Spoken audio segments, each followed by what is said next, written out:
What are you going to see? The monkeys? What else do you think you'll see? Big animals? Think you'll see any birds? Hey, I hope so.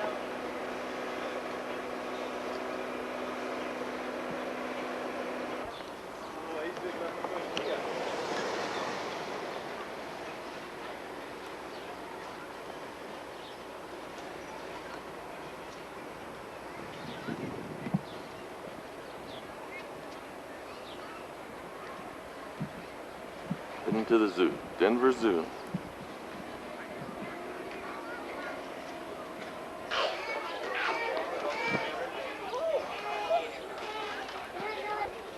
You get a star?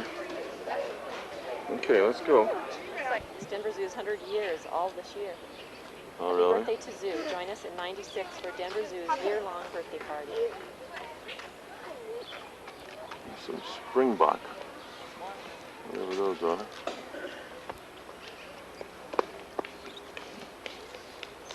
Okay. Ashley, look at Mama.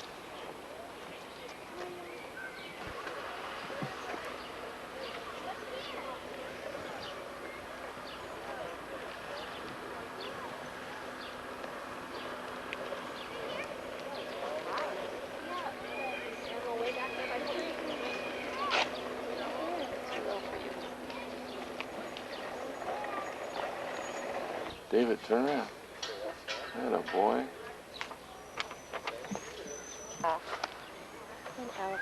What do elephants do, David? They always say, they say. David, what do elephants do? What do they got, a big trunk? Show their trunk? Show their trunk? Did you lose your cap?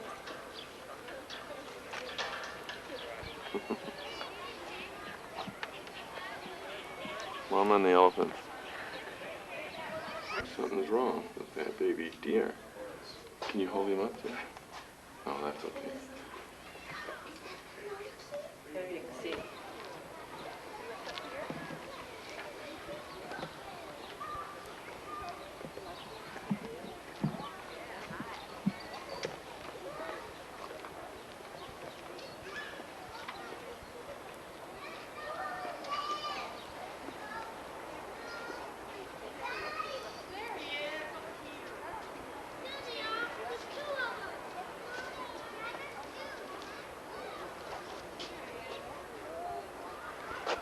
Bighorn sheep.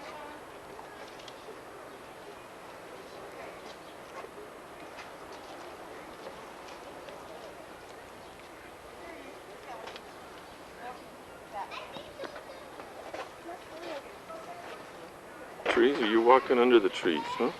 Like a tent.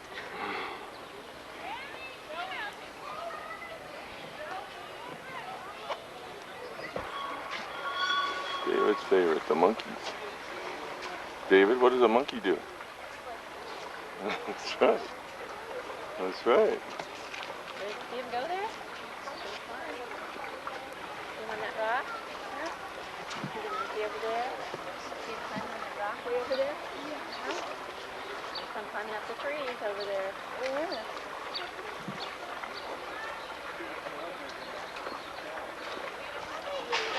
The monkey on the rope. That monkey on the rope is high, really high. He's climbing on that rope.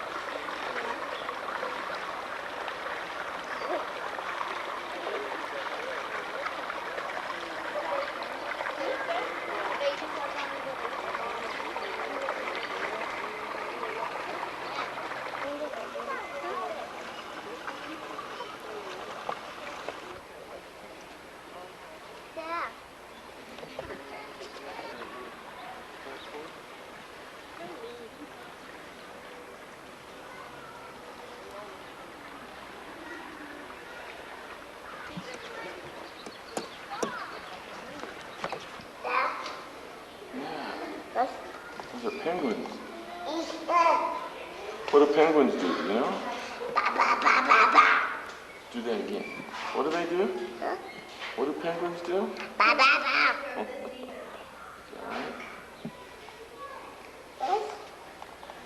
right?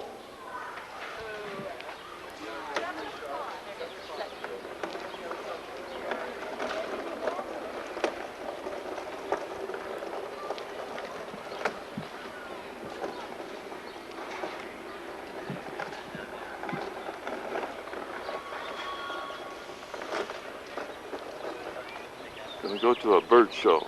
So we're heading back to see some kind of a bird show that's at 11:30. Where are you going? Huh? Where are you going? You having fun?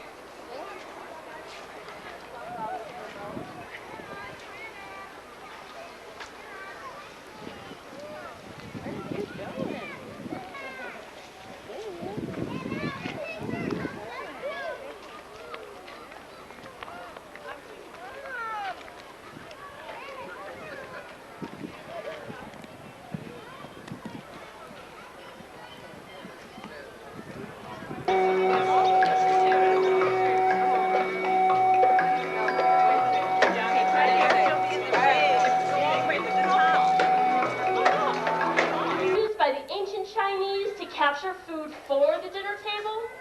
Birds or their parts have been used in religious ceremonies, fashionable clothing, as feed for cattle, and even as feed for other birds.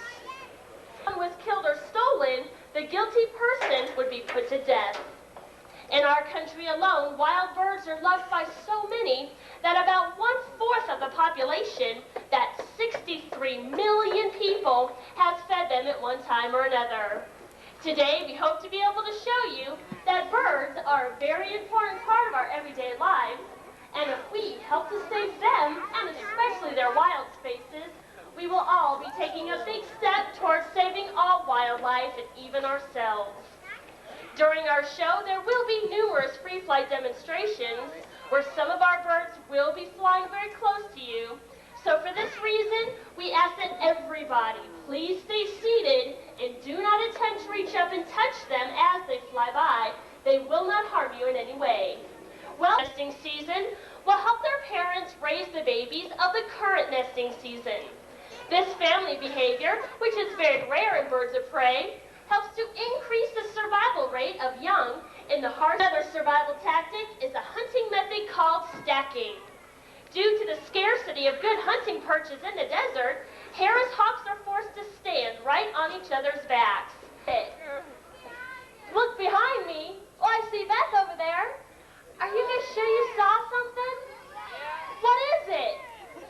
Chickens? Oh, get out of town. This is a bird of prey show, not a chicken show. You said it was over here? Are you guys sure you saw something? Yeah?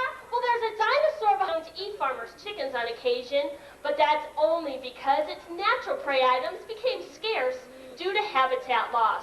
60 to 70 pounds of chicken this year. That's about 3 meals a week with chicken. And in some Asian countries, they will actually deep-fry chicken feet to sell and eat them in movie theaters. Well, folks, there goes about 5 pounds of chicken and 6 feet you'll never, ever see on the dinner table. How about a hand for our turbo chicken? We're in the most states, and is also one of the most variably colored raptors in our country. And this is Travis. There are at least 7 recognized color variations of the red-tailed hawk in the United States, and each color variation has the potential to breed with all the others. This can give even the most experienced bird watcher a migraine headache. But most all adult red-tailed hawks do have a beautiful red tail. Red-tailed hawks have adapted to mankind's encroachment on their habitat better than most other raptors because they are what biologists call opportunists, which means that they will feed on whatever is available. And red-tailed hawks are one of the best opportunists of all birds of prey on our continent, feeding on insects, other birds, chipmunks, squirrels, rabbits, and reptiles, just like our snake buddy Elvis, the bull snake. Bull snakes are common here in Colorado, and they're also the largest constrictor in the state. Elvis is about 5 feet long, which is about as long as I am tall. Well, Elvis, you better slither on off stage, because Travis is looking pretty hungry. See you later, Elvis. You can go ahead and give him a hand, that's okay. The favorite food of a red-tailed hawk, though, are rats and mice. Since just 1 rat or 2 mice can do about $30 worth of damage to crops in just 1 year, red-tailed hawks are very beneficial to farmers. They offer us a natural alternative to controlling these troublesome rodents.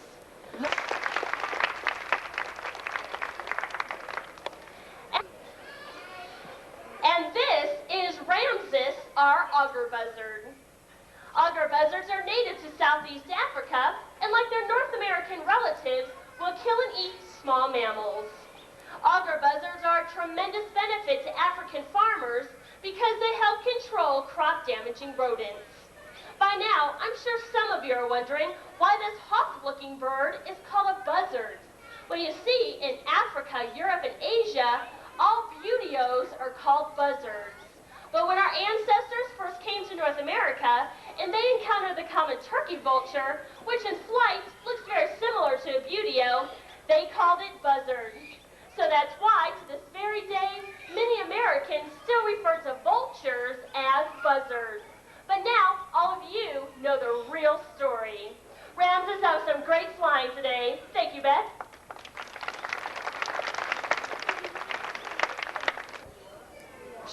Osage. And our first owl is Osage, our barn owl. Most owls have tiny fringes that look like the teeth of a comb on the front edge of the outermost wing feathers.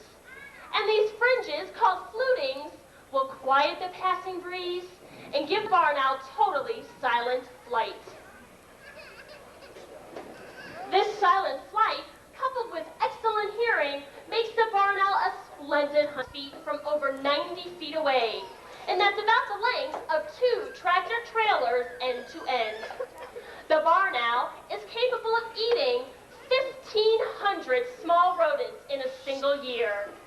This is vital to human survival, since just one pair of cotton rats, if left to reproduce without any controls like the barn owl, could produce through themselves and their offspring over 350 million rats in just 3 years. Barn owls will nest in man-made nest boxes, much like our model on display on the right-hand side of the stage. Please stop by after the show and pick up your free nest box construction plans. Osage, that was some beautiful silent flying today. Thank you, Madeline. The largest owl in the world is the Eurasian eagle owl, and this is Caution.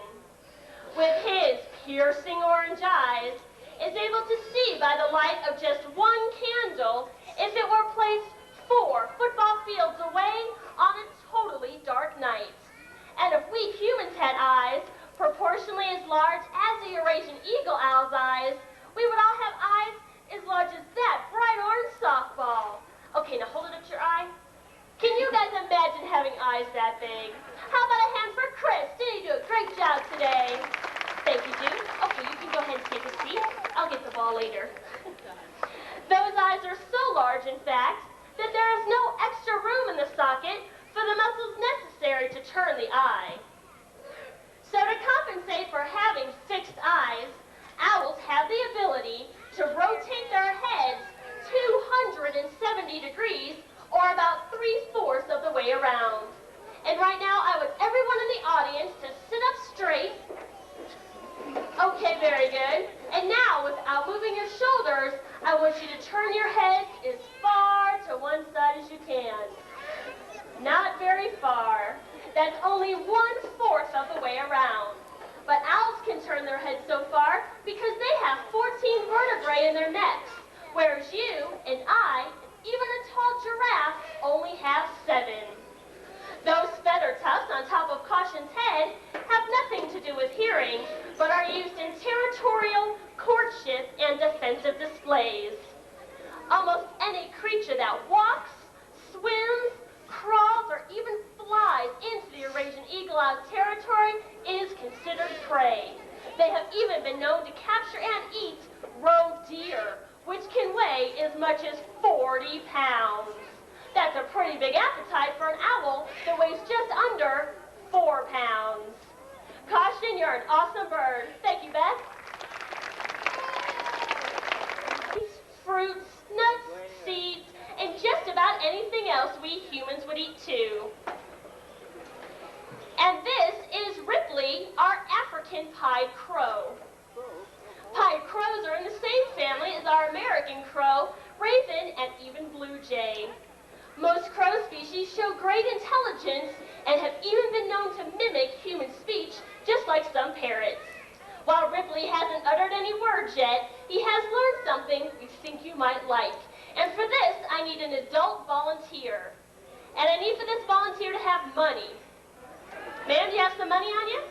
Okay, come on down. You are the first contestant on the free flight show. Oh, actually, if you could keep your money in your pocket just for a second, I'm going to give you some treats here. It's just some wet dog food, nothing too slimy. And what we're going to do is a little practice flight. That way Ripley knows who he's flying to and you're not a total stranger. So if you could face me a little bit more. There you go. Now put your left arm out in front of you like this. There you go. Okay, make it a nice strong arm. There you go. Ripley's very particular about his perches. So I'm going to send him to you, and when he lands on your arm, just hand him the food. Are you ready? Go get it, Ripley. Just stay still. He's not going to hurt you. Come on back, Ripley. Very good. And it's as simple as that. So now if you can pull out a dollar bill. We got her now. Okay, there we go. Now if you could fold that dollar bill in half, and in half again. Perfect. Now hold it in your right hand nice and high so Ripley can see it. Put your left arm out in front of you again. Very good. And when I send him to you, just hand him the dollar bill. Get it, Ripley. Okay, hurry up. Come on back. All right, ma'am. Thank you for the donation. You may take a seat. Now y'all know where he gets his food money from. Okay, now I want Ripley to carry something a little bit heavier. And for this, I need another volunteer. Somebody with a 20? A 50? No, I'm just kidding. Ma'am, I'm just kidding. Would you like your money back? That's okay. Well, come on down. It's part of the show. Out like this. Your left arm out like this. Go like this. And you fly up here and come get it. You don't want to do that? I'm just kidding. Okay, put your left arm out in front of you once again. Put your right hand out with your palm up. I'm going to give him your money. He's going to bring it right back. But as soon as he lands on your arm, go ahead and take it out of his beak. Otherwise, he'll bring it back. Okay, Ripley, go for it. Good boy. Stay still. Okay, Ripley. How about a hand for our volunteer and for Ripley? Good boy. There you go, big guy. To North America and can easily be seen along our interstate highways. This is our American kestrel. Another name for the American kestrel is the sparrowhawk, but this name is misleading because kestrels are not hawks, they are true falcons. And they exhibit all the falcon characteristics, such as long, narrow wings, a long tail and large feet relative to body size, and a special notch in the upper beak used to dispatch prey. Typical kestrel habitat consists of short grassy fields with a few telephone poles and wires or trees for perching. And a good place to spot American kestrels is right along large grassy fields. And because of modern agricultural practices, the kestrel is probably more common today than when our ancestors first settled the land. Besides hovering in flight searching for prey, kestrels exhibit a flight behavior called kiting. And this is where they'll glide into the wind as fast as the wind blows them back, allowing them to hang motionless in the air while searching for prey below. Kestrels will nest in the cavities of dead and dying trees, but they will also nest in man-made nest boxes, much like our model on display that our kestrel flew from. And again, stop by after the show and pick up your free nest box construction plans. With most birds of prey, you cannot distinguish the difference between males and females because they are colored identically. However, with kestrels, males have blue wings and females have brown. Would one of the children in the audience like to tell me whether our kestrel is a boy or a girl? Okay, how about you jumping up and down? Oh no, you can stay there. Feathers have been very important to humans too. We've used them to stuff pillows and mattresses. Feathers have kept us warm in sleeping bags and jackets. And in the late 1800s, feathers were used to make women's hats look beautiful. During 2 afternoon walks in 1886, a scientist discovered 40 different species of birds on women's hats in the city of Manhattan. Of course, these birds had to be killed in order to get the feathers, so many beautiful birds like the snowy egret, almost became extinct simply because it had beautiful feathers. The peregrine falcon almost became extinct too, but because of a pesticide called DDT, which thinned their eggshells, causing them to break before hatching. Because concerned individuals noticed their problems and did something about it. As long as we all learn to keep our politicians informed through letter writing, we will always have beautiful birds like the peregrine falcon. It's not a lion, it's a parrot. The largest parrot, called macaws, could very easily bite through a walnut in a matter of seconds. Gabby, our scarlet macaw, is a native of South America. And although parrots are loved as pets around the world, very little is known about their lives and habits in the wild. It was recently discovered that many macaws will discard the tasty pulps of many fruits in order to get to the seeds inside, making them unlike most birds of the rainforest. See the parrot? But many of these seeds contain harmful toxins which could kill the birds. In the wild, macaws have been observed eating clay from riverbanks. And many experts believe that this clay helps to detoxify the poisonous seeds, allowing them to pass through the body without harming birds. Many birds, like the barn owl seen earlier, are rare or endangered because of lack of nest sites. Even in 1 square mile of virgin rainforest, there are sometimes only 1 or 2 tree cavities that are deep, clean, and dry enough for a pair of macaws to nest in. This may be one of the reasons that macaws produce so few babies in their lifetimes. A Protection Act. This act places a ban on the importing of wild birds from any country and places our nation on the leading edge of worldwide conservation. Although a more appropriate name would be the black stork. Whoa, there we go. Scientists have recently proven that because of similarities in bone structure, behavior, and feathers, black vultures are more closely related to storks and cranes than they are to raptors. Black vultures are common in the southeastern part of the United States and are what we call scavengers, which means that they will feed on dead animals. And sometimes, so many will gather at a carcass that they will actually drive off larger scavengers like turkey vultures and even condors.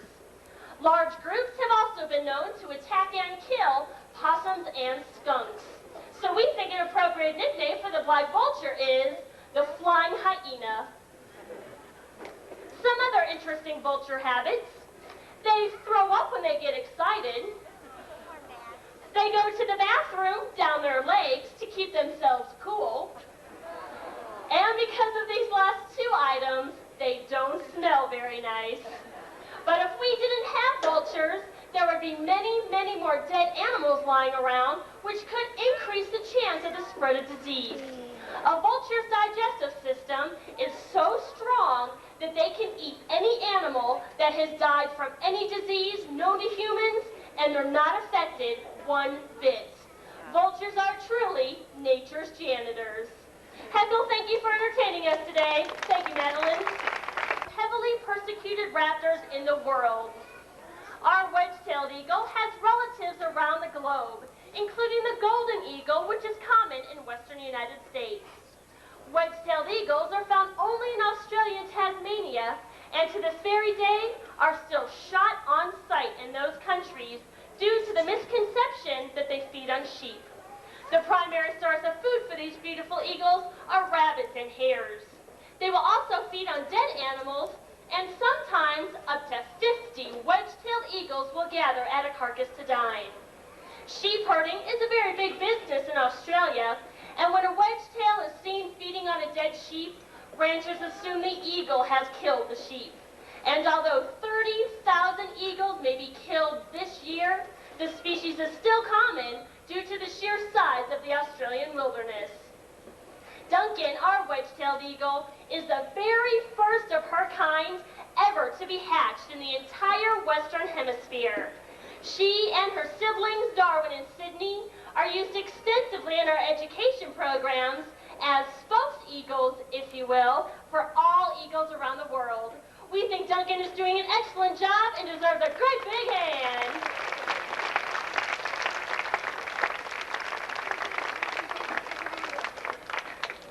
In 1852, John James Audubon, the famous ornithologist, gazed up at a flock of birds passing over in Kentucky. The birds were called passenger pigeons, and Audubon estimated that flock to be 1 mile wide, 240 miles long, and contained 2.2 billion birds. Through loss of habitat and overhunting, the passenger pigeon became extinct just 62 years later. This once so numerous bird was used to help feed many hungry families, and if this food resource had been used wisely, we could all still be enjoying the passenger pigeon today. But we humans will continue to rely on birds, plants, and other animals as food, house-building materials, cures for diseases, and just to enjoy watching. But we must conserve our wildlife's habitat just as we would defend our own homes if they were in danger of being destroyed. An open space to live, clean air and water are all necessities for wildlife, just as they are for our own survival. Ladies and gentlemen, boys and girls, we hope you've enjoyed our program. If you have any questions, please come and ask us. We'd be happy to answer them. Enjoy the rest of your day here at the Denver Zoo and have a safe ride home. Bye-bye.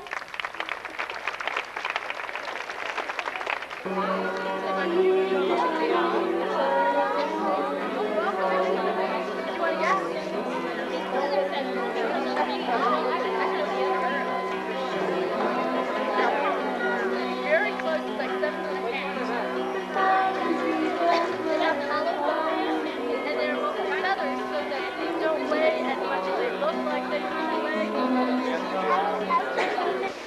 See his big long fingernails? His fingernails clipped in. I don't know. See him, Lynn? They plant birds, large and small mammals. Grizzly bear.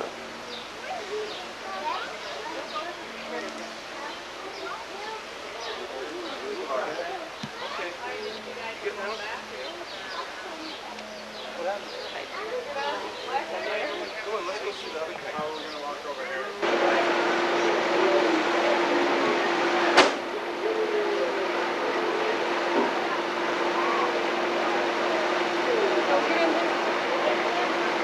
Good afternoon to all of you.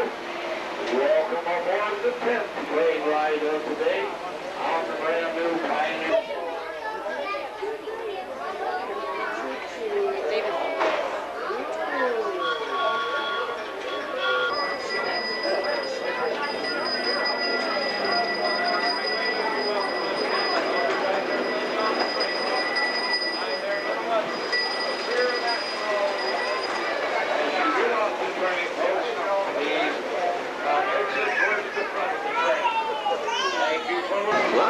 You gonna go on a train ride?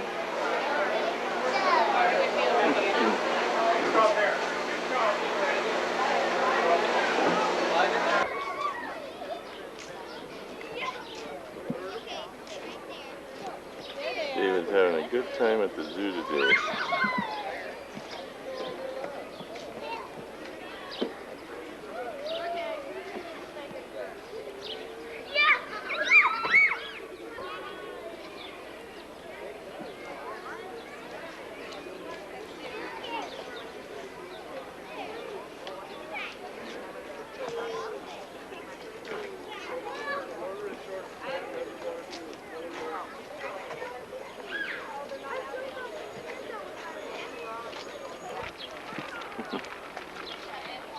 Doesn't want to ride, he wants to push now.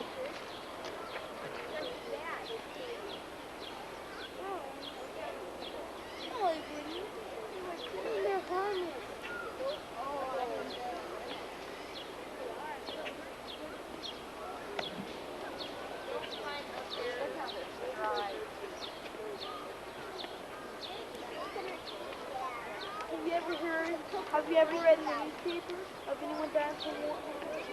They don't run around. Like wild pigs. And go to Arkansas. Kylan. Warthogs. Yeah, she's got real.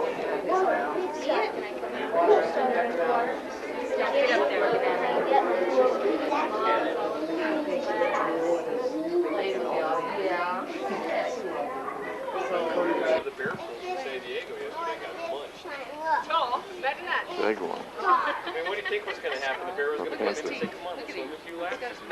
They look so cuddly. Yeah.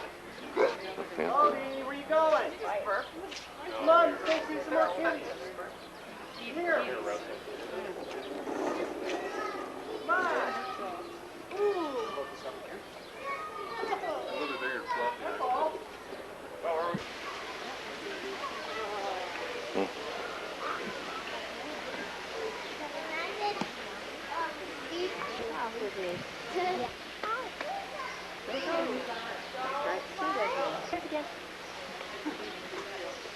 He's going in circles.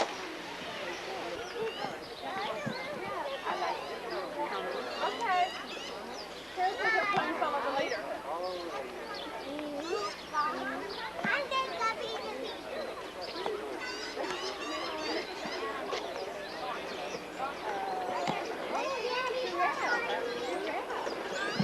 Those are buffalo. They're buffalo. Not buffalo? Well, what is it? I thought it was buffalo.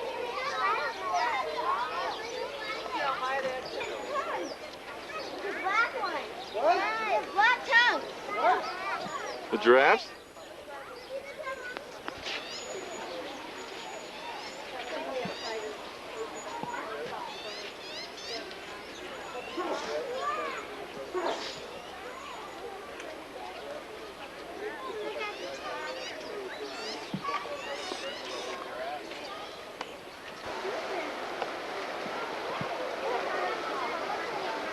Alicia. What are you doing? He's kind of dancing back and forth, looks like.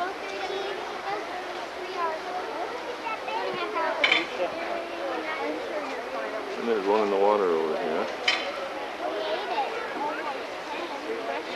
Cooling off? Yeah, really.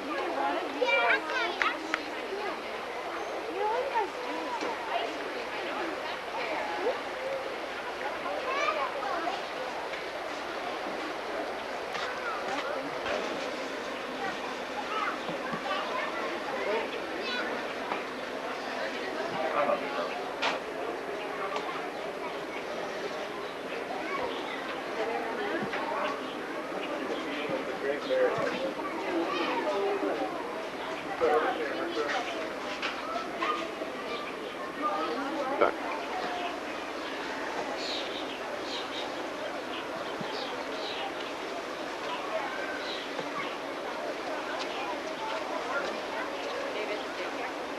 It's all right.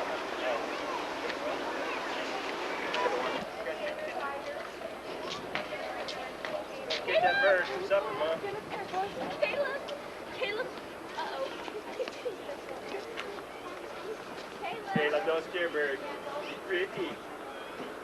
Say bye-bye. Okay, come on. Let's go. Let's go find more stuff. Be careful.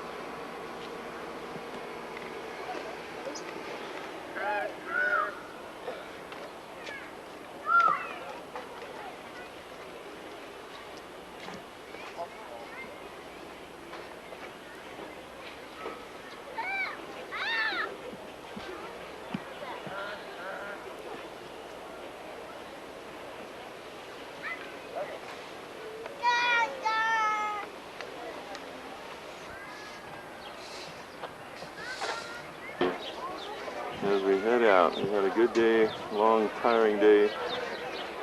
Ready to head away from Denver Zoo.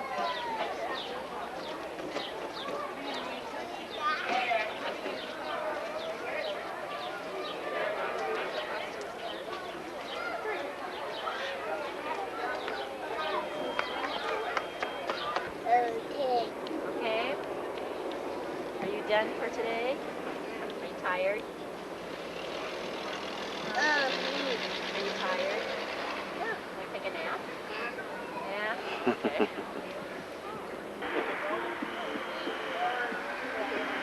Keep trying.